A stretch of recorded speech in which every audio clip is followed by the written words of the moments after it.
Welcome po sa BIMS app How to Tutorial 21. Sa video na ito, ipapaliwanag natin kung paano gumagana ang profile locking after account activation sa Personal Profile Management module ng BIMS app. Ang purpose ng profile locking ay simple: protektahan ang verified resident records. Kapag bago pa lang ang account, pwede pang maglagay or mag-update ng personal information ang user depende sa allowed fields ng system. Dito pwedeng ilagay ang name, gender, civil status, address, birth information, household details, occupation, source of living, government IDs, and other residency-related information. Pero kapag na-review na ito ng barangay personnel, na-approve na at na-activate na ang account, may mga fields na magiging locked or read-only. Ibig sabihin, makikita pa rin ng user ang information pero hindi na niya ito basta-basta mababago.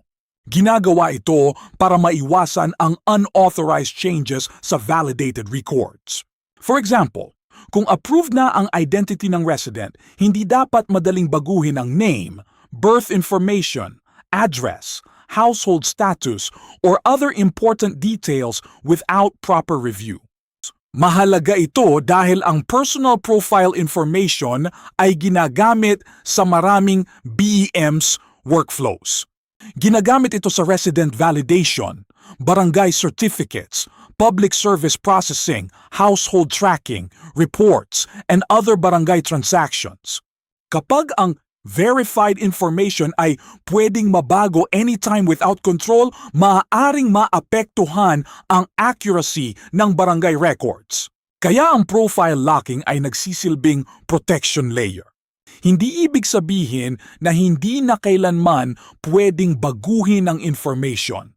Ang ibig sabihin lang, controlled na ang pagbabago after activation. Kung may kailangan talagang i-correct, pwedeng dumaan ito sa proper barangay verification or authorized personnel, depende sa policy ng barangay and system setup. Sa personal information page, kapag naka-activate na ang account, mapapansin na some fields may become read-only. Hindi na pwedeng i-type on or baguhin directly ng user. However, may ilang parts na maaaring available pa rin depende sa system rules. For example, ang user photo update may still remain available after activation. Ito ay useful kung kailangan palitan ang profile photo pero controlled pa rin dapat ang paggamit nito. On the other hand, ang government ID upload ay maaaring ma-disable after activation. This helps protect the submitted verification document after the account has already been approved. Mahalagang maintindihan ito ng users para hindi sila magtaka kung bakit may fields na hindi na editable after approval. This is not an error. This is part of the account activation protection. Kapag nakalock ang fields, ibig sabihin validated na ang record and the system is protecting the information from accidental or unauthorized modification. Siguraduhin na tama ang spelling ng name, correct ang address, accurate ang birth information, tama ang household details, and readable ang uploaded government ID. Once activated, some of these details may no longer be directly editable. Sa right side help panel, makikita ang explanation under Account Activation Protection. Dito sinasabi na after barangay approval and account activation, most personal information becomes locked. It also explains that this prevents unauthorized modification of validated resident records. In summary, ganito ang concept. Before activation, the user may still update allowed personal information. After approval and activation, important profile fields may become locked or read-only. This protects verified resident records and helps maintain accurate barangay data. Ang profile locking feature ay mahalaga para masigurong reliable, consistent, and trustworthy ang resident information sa BIMS app.